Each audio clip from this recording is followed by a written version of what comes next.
what are the unique challenges of managing a program where the physics and materials are experiential as the engineering itself? Man, it is a very tough environment, especially for a program manager. When you're innovating new things, you can't use your typical program management methodologies, right? The processes that work with regular product releases are very different from when you're trying to innovate product. So unique challenges when you're doing that is you have no requirements or very minimal requirements, you know, and there are constant changes. Your unique ability to bridge the gap between the R&D and manufacturing. So having spent over a decade in both the worlds, what is the most common lost in translation moment when you see between the engineers designing the product and the ones actually building it? When engineers are designing a product, they are a major, like from my experience, most of the time the engineer is very focused on what they're designing. And their focus is this going to work, right? So their first priority is to making the design work, right? And then they forget about everything else around them, including documentation. No engineers like doing documentation. So neither do we as a exactly. Neither do we as project managers. But it is so important and it's critical. So today's guest is someone who doesn't just manage projects, she pioneers them. All her career, she has been at the center of the hardware that powers our world. But it's not just about the hardware. As an AI enthusiast, she's currently on a mission to redefine the future of agile project management. We are talking about bridging the gap between the R&D and manufacturing. Senior Technical Program Manager Sangita Patel.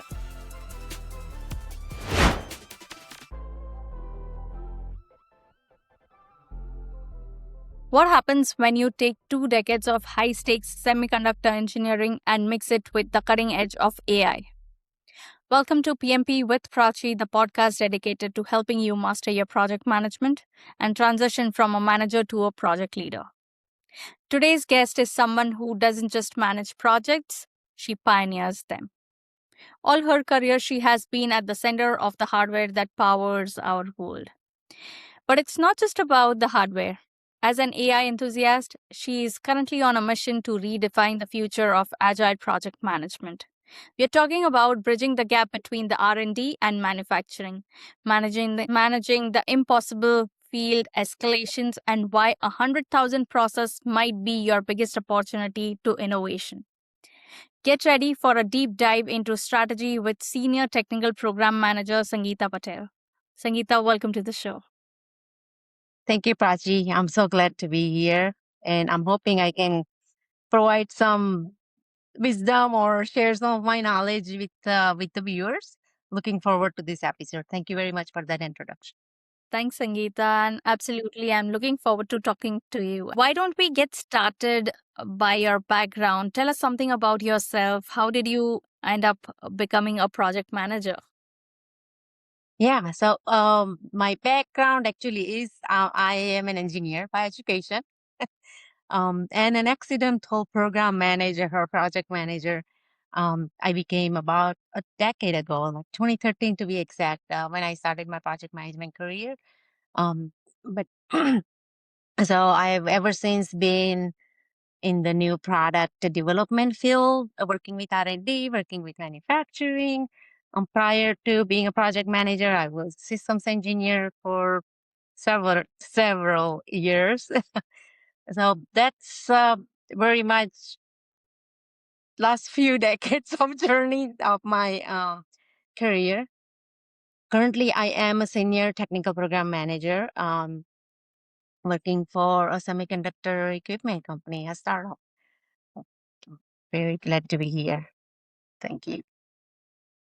So, Sangeeta, you have actually held your PMP for a very long time, I guess, since 2013, like you mentioned, and you have seen the industry evolve from the inside. So, how has the definition of successful project manager changed from when you started to now where you are at senior staff TPM? It has evolved a lot. I could probably spend the whole hour talking about it just in this episode. But definitely 10 years, like 2013 when I started out, the project managers. Um, Majority of them came with a business background. They were looked at as someone who are executing executing role, right? Managing budgets, managing schedule, making sure work gets done. Kind of like task reinforcer, if you want to say that. But in 10 years, I think a lot has changed. And I have always been in a technical field, so I have been working with R&D and manufacturing as a PM, but from a still kind of like partially engineer, partially project manager, you know.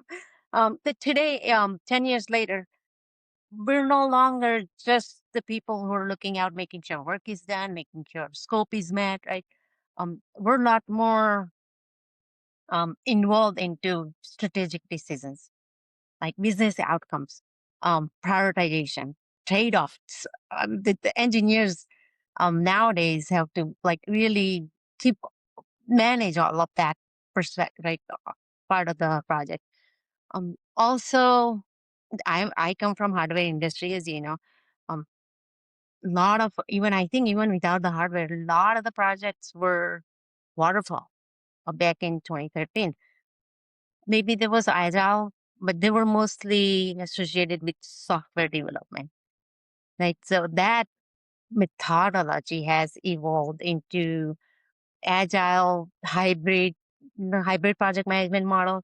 Also, there's some like, Scrum, Kanban, etc. Today we use all of that. And even and along with that, there's so many tools available today for project management, right?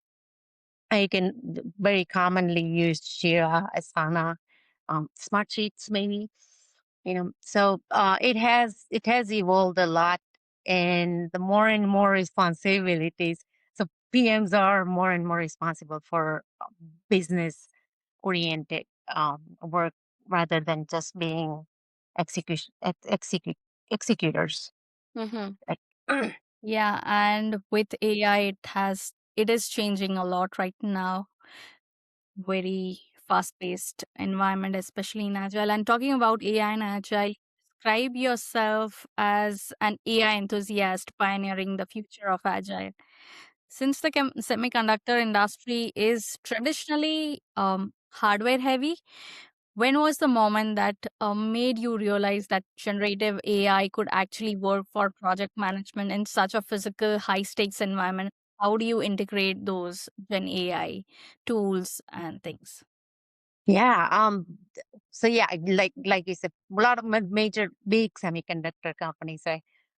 Where I worked before, we we we were not even allowed to access any kind of outside AI tools, mainly because of uh, concern that you could maybe give away your IP or proprietary information, right?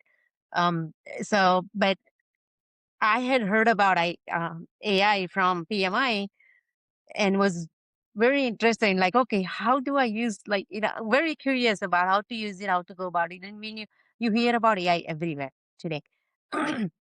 So I took it upon myself, took some classes, learned a lot about it, learned like proper prompting, maybe, Yeah. Yeah. getting to use it with some of the projects for home actually, and even for the chapter. But with the AI, I'm so glad that my current company lets us use AI, and I have seen tremendous help. Before I used to spend hours generating PowerPoints, meeting minutes, tracking action items, and all that manually with no use of AI. Today I can leverage the AI to cut down. Like I don't have to worry about sitting in a meeting, making sure I get the important points on my notebook. Right?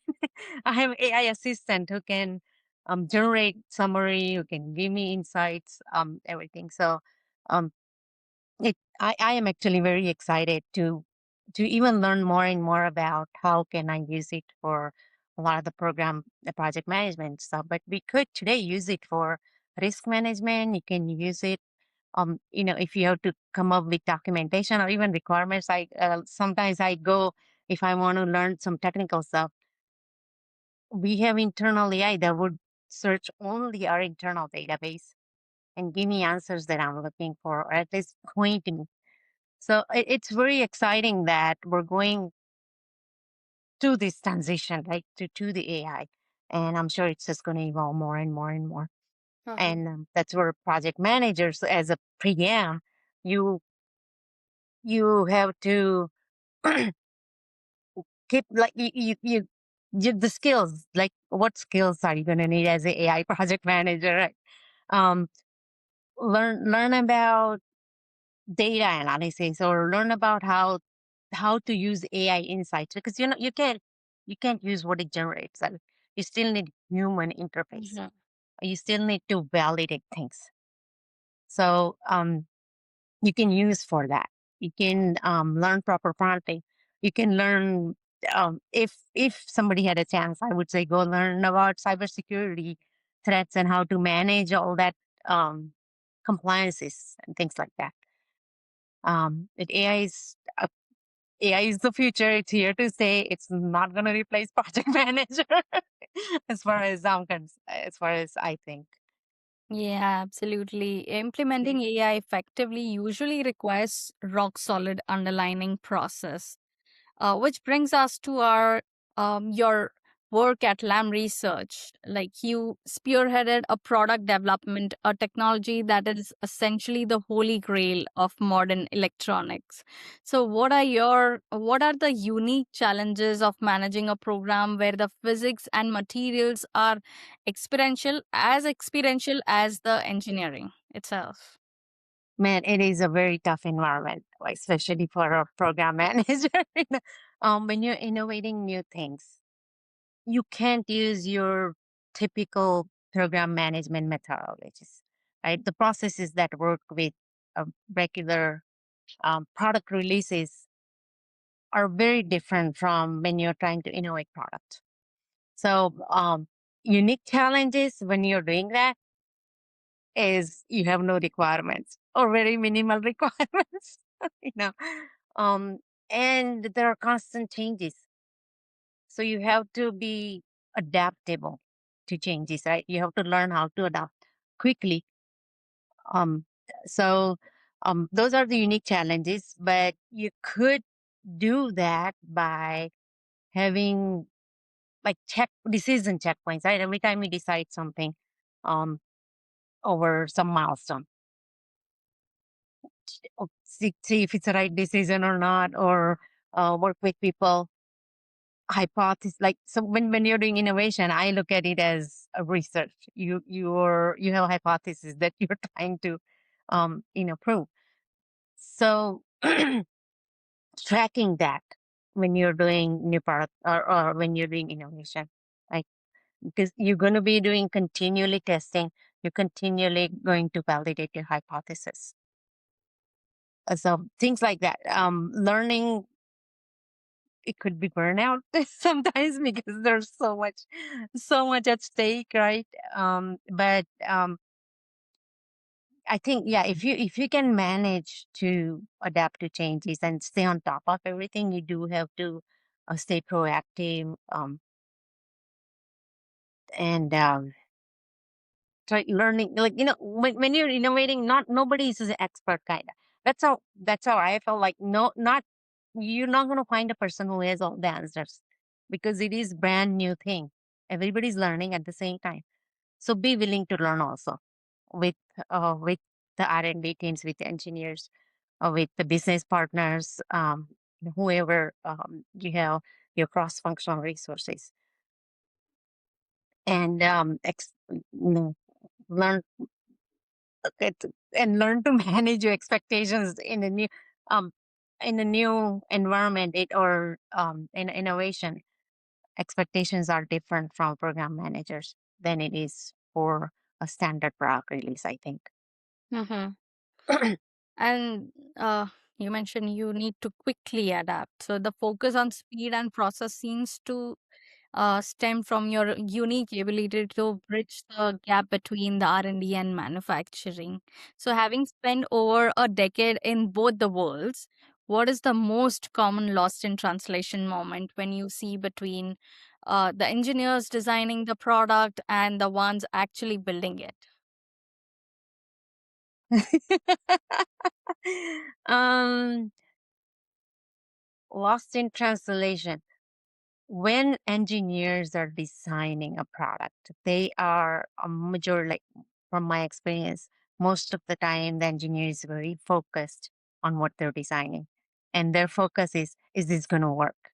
Right. So their first priority is to making the design work. Right. And then they forget about everything else around them, including documentation. No engineers like doing documentation. But From neither I do don't we as a exactly. Neither do we as project managers. But it is so important and it's critical. So what I've learned, right? I have, as you said, I have spent time in manufacturing. So I have been at the receiving end of the product, right? And I have been, and then last decades or more, I have spent it in R&D.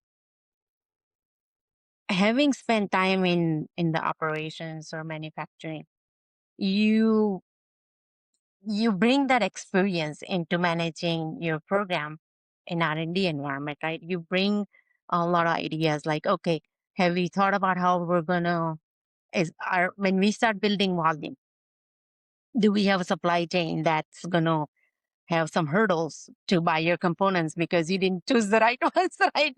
Things like that. So we can bring all of that earlier on into design. Also, like how are we gonna service it? How are we gonna build it? How are we going to assemble it without having to interfere with other assemblies or so, right? Because you're looking at it from a system level point of view, if I may.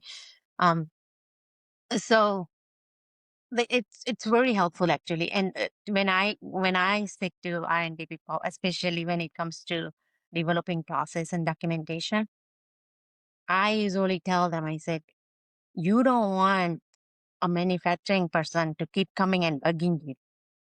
So if you do documentation, they could take it and run with it, right? And they'll leave you alone. So there is an advantage. Mhm. I always used to tell my engineers, I said, look at it this way. We do it once. You don't have to do a nice final version that manufacturing wants. But the main points, how to do something, right? Or um, processes like what comes after what kind of dependency. If you provide that to operations, if you provide that to manufacturing, they will go and run with it. Mhm. That saves engineers time, that saves their times, and you can do things faster. Mhm.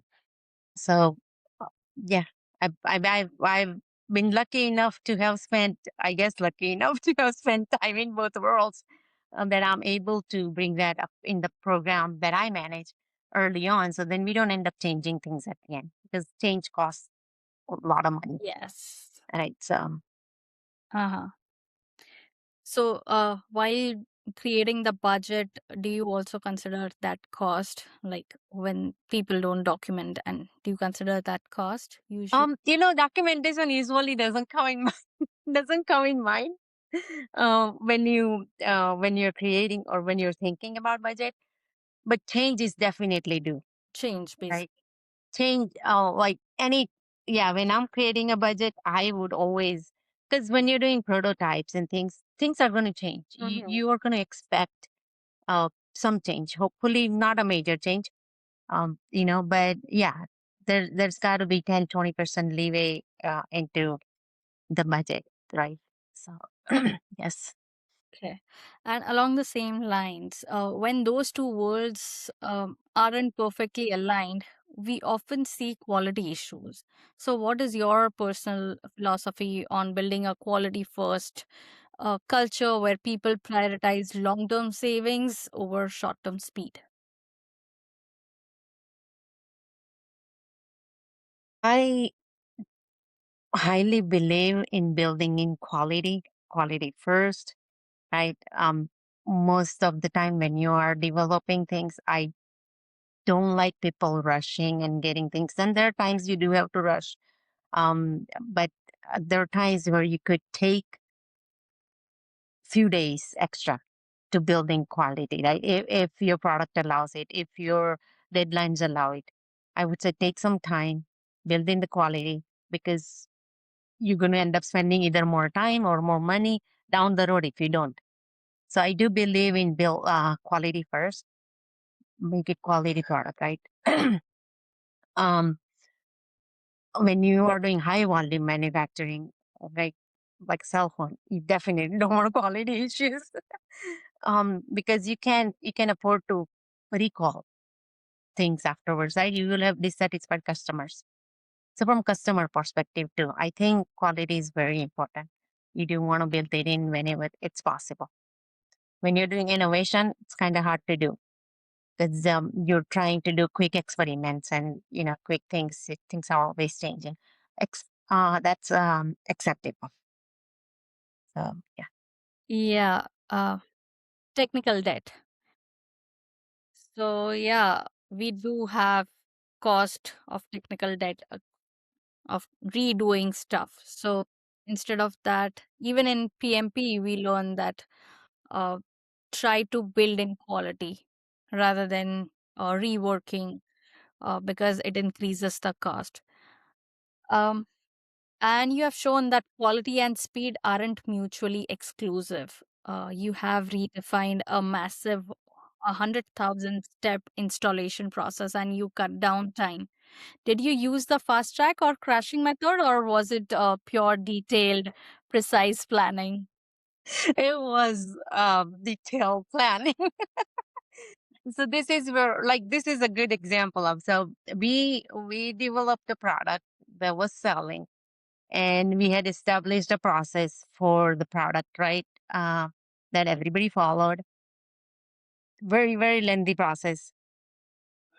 So um somewhere along the road, somebody decided that we got to go review this process. Is it really absolutely necessary to spend? So we would ship a system to customer. It would take so many days before we could hand the system off to the customer, right? Our field service engineers are working on it for a week, and this is just like setting a system somewhere, testing it, bringing it up, taking so long to test, etc. So myself and couple other coworkers, actually maybe one other, were tasked to go review what can we do to cut down times, install time mainly. And so we looked at literally thousands of step process, and lots of data analysis. Like we used to collect technical data of a lot of things.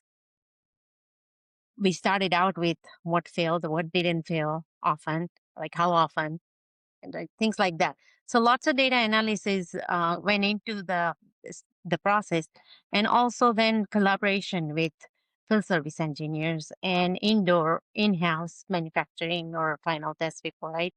Um, before we could get a buy-in from everybody, like, hey, we identified what was not necessary, and of course making sure that we were still meeting like the compliance. We were not overlooking safety or quality by not doing certain things, right? So um while keeping quality intact, safety intact, we were able to eliminate lots of steps and cut down, I think, the test time from 5 days to like 3 days, something like that, saving per system.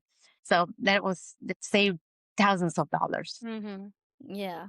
Yeah. And then when we were successful with one product line, then we decided going forward to do it for other product line too. So it was, it helped out even for the future products that we were building. Mm-hmm. Yeah, and it's personally very fascinating for me, like to see uh, when you are staring at putting together that huge Gantt chart. How do you even begin to identify the risks? Where Yeah. are you having the lag and things like that? So Mhm. it's really fascinating for me. Uh, Yeah, that did take a lot of work, and I do wish that I had AI at that time. I And know, right? I could have fed the data and say, AI, please help me with this. But at times, AI is very sneaky and it also gives false information. So you have It to does. read it carefully, go through it carefully. You do have to, yeah, go through fine comb kind of, Yeah. Otherwise, Yeah. it assumes and takes details from randomly somewhere and puts Yeah. it in your project. Yep. So during those early years in your career, in fact, till date, you are often the person resolving 100% of the field escalations under the tight deadline. So, looking back, what was the most impossible technical crisis you faced, and what it, what did it teach you about staying calm under pressure? How do you stay calm under pressure now? Yeah, that is super important. I've actually had through this many years of experience, you'd think that I'd have a lot more examples. Oh, but I actually did. There was one instance that comes to mind, and it was because um, it was a problem that was so intermittent that it was really, really hard to be produced. Right? When you see a technical problem on or a performance problem on a system, your first thing that comes to mind is, okay, what were you doing at the time this happened? All right, and then you kind of drill down. But this particular problem was really, really bad. I mean, super intermittent. So, and this was escalated by one of our major customers to the highest chain of demand. That command, yeah, that possible, right? So it, of course, when it's escalated to the highest power, it comes trickling down to the individual people. Correct. um, Uh, but yeah, so this was escalated at such a high level in the management. We immediately were told to drop everything we were working on. Like PO, some PZ. of us, exactly, some of us, right? And I was put in charge to lead the team, which is even worse. I rather go debug something. Right. so, so every end of the day, I have to report on what we did, what happened, what's our next steps, kind of every night to the management, and then to the management and the product marketing manager, right? So they could share the information with customer because customer wanted update every day on what we were doing. Yeah. And this, so it definitely was very stressful, but I had the brilliant, like, cream of the crop engineers working on this like, because it was so important, Mhm. and we had to fix and hard to track. So we had to develop tools on the fly, kind of like, okay, how can we catch an error when it's happening on the system, because it would error out and then it will disappear, it will clean out, right? So it was really difficult to do that. So I had software people working with me, creating some scripts to pause the system when it fails. Then I had electrical guys sitting there, like, checking signals, when At that when time, the you fault. realize as a project manager how important it is to have a brilliant team. Hmm. Oh wow, yes, of course. You're blessed if you get an A team to work with, Yeah. you know. But we were able to resolve it. It took us, I think, good couple of weeks at least to figure out what was wrong and what was causing the problem. Um, Stupid problem, but when it was minor design change, it ended up being in hardware, but it took so many hours of continuously running the system, and collecting data day by day, every day, collecting data, analyzing it, see what happened, what went wrong, how it tracked. Um, so when you're working with first your A team, and then you got to work with the senior managers, and if you get frustrated and you just can't think straight, I think. Yeah. So staying calm in this situation is probably the best thing you can do. And you know that you have an A team who's going to perform well. Right? At least that is in a peace of mind that you do have. So yeah, but uh, we were able to get things done, and customer was very happy with our resolution and providing the fix. We actually ended up doing an upgrade at the customer site on their site, for all that hardware that they had. But um, it was great outcome. I'm so glad I had the team I had. They were Yeah. amazing people. I'm glad guys were able to meet it. So I want to switch gears here a bit and talk about the certifications you recently pursued. So, looking at your recent certification in strategic thinking and Gen AI, what is one future skill you think every hardware project manager needs to start learning today if they want to still be relevant in the next 5, 10 years? Um, just one skill. I think since we are going, like, a lot of people think that AI is going to replace them, right? And we already talked about it. AI is probably not going to replace anybody. Mhm. It's just changing the role and I the. mean, yeah, exactly, right. So a lot of the administrative type of work, Mm-hmm. Yeah. AI can support you and do that much faster. Mm-hmm. So instead of spending 10 hours, you might do it in 10 minutes now, Mm-hmm. right? But for the future, I think the future engineering, because a lot of it is going towards the AI, and also, like, we hear about humanoids, right, robots and things like that. Um, so if you were to get certification, I would say get it in cybersecurity, maybe, Mm-hmm. because with AI, there are so many, like, you have to be so careful about cyber threats and things like that. So compliance is regulations. I think if a program manager understands that, that's not the only thing, but that's one part of it. That would really help them out. Strategic program management, maybe prompt engineering, when it comes to AI. Oh, now Um, the AI generates their prompt. If we ask them, they generate yeah, the prompt themselves. they would. Yeah. But like, I mean, even get really good at um managing the insights that AI gives you, right? If you generate prompts, okay, do you understand what you're getting out of it? Yeah.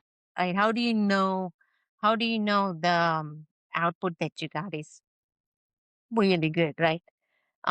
So I think all of that, um, when it's AI related, it's very important, but also, um, be a strategic leader. Like, start thinking about from strategy point of view. Do risk, like, a lot of project managers don't really do risk management, right? I think, like, they might think about it, but they don't monitor it. They don't manage it. So Yes. learn that's a very critical skill. Um, So, on that, I so would like to ask you, how do you get your team to track the risk register or so any you know, of those documents? yeah, I personally start with I will take an initiative to create at least a, whichever template that works for everybody, right? A risk register. Um, and I like calling a meeting with my engineers, but I do ask them. I said, so this is your design. You know it the best. What can you think about that can go wrong? I put it down. It doesn't matter. We'll close it if it's not a real risk, Yeah, right. But then right? usually, like you said, that usually engineers don't like documenting or those unnecessary They don't. they think. Yeah. They think meetings are redundant. So how do you get your team to get involved and have the same level of excitement or energy in these? Yeah, so I do like, yeah, I don't leave it up to them. I say, okay, enter the risk. Mhm, I actually have risk review sessions. mhm. I do set up meetings. I know they don't like it, but they have to make it. You know? I do assign risk owners. So every time I'm assigning them, they do get an email. You know, and follow up, periodically follow up, right? You don't want to have too many, but periodically have like maybe two times during the phase Mhm. when you're doing phase exit, right? Or yeah, continually monitor. It is something that proactively you have to monitor and proactively you have to follow up with like if you're not getting any feedback from some certain someone, Yeah. go sit with them. I said, okay, you tell me what to put in here. I'll fill it out for you. Yeah, take them for a coffee break. Exactly. Yeah. you know, but you have to stay on top of it, literally. Yeah. And g- so when I did all of the research issues and all that stuff, I am the one who presents it to the senior management, right? So risk, how many risk, what level of risk we have, that's part of my presentation. It goes to the highest level manager possible, director, senior directors, right? So this my team knows that this gets presented somewhere and that it has visibility. See, things people don't want to work on when there is no visibility, Yeah. when nobody cares about it, right? But there are I'm a technology side, so a lot of my senior directors are highly technical people. Mhm. Even the VP level, right? Like these guys will ask technical questions. So what are we doing about this risk? Do we have a parallel path? Right? So we do get into risk related technical discussions.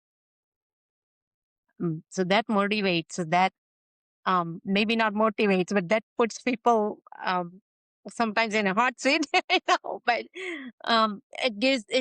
it gives an idea to engineer that, oh, maybe this will come up and then I should work on it or And not. engineers are called in those meetings when you have the Yeah. presentation. Oh, Uh-huh. Uh-huh. okay. Yeah. Yeah. They may not be mandatory, but yeah, most of them do attend. Like at least the high level program reviews.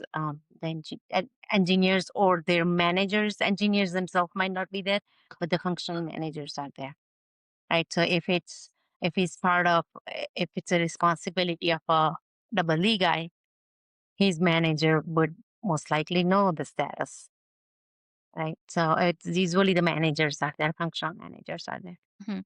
And usually, what kind of project management approach do you use? Like, do you still use traditional completely or hybrid or agile No, we're like hardware as well? I think hybrid and agile both. We do Scrum for software part of the software part of the project, right? Because every hardware needs a software to control it Uh-huh. or control system or firmware, right? So a lot of that could be done agile, Scrum, even Kanban in some places. Hardware, even in hardware too nowadays we do hybrid because there are things you can do parallel to avoid risk, right? You can't wait till your design is done and you're ready for testing. Because what if it fails? You're not going to go back to 6 months back, right? Right.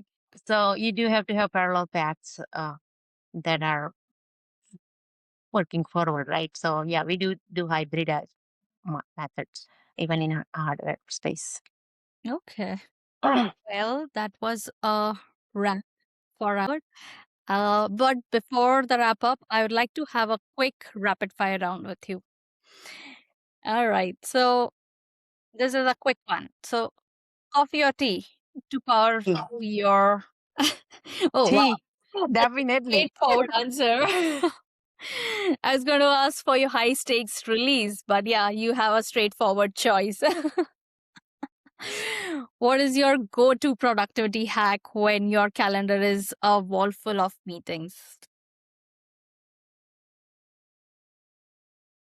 Or walking into somebody's office, like one-on-one conversation normally, or one quick update or a status or a question, Yeah. if they're available.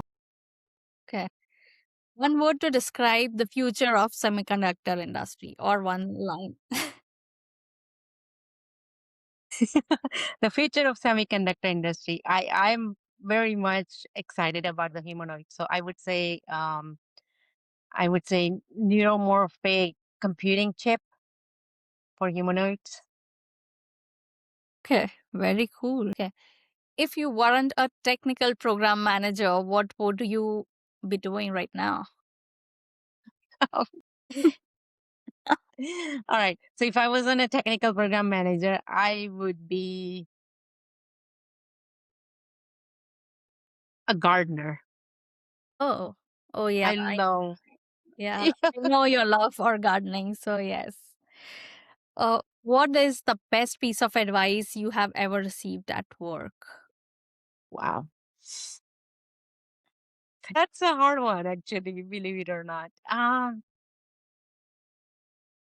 Or a piece of advice you'd like to give to our listeners?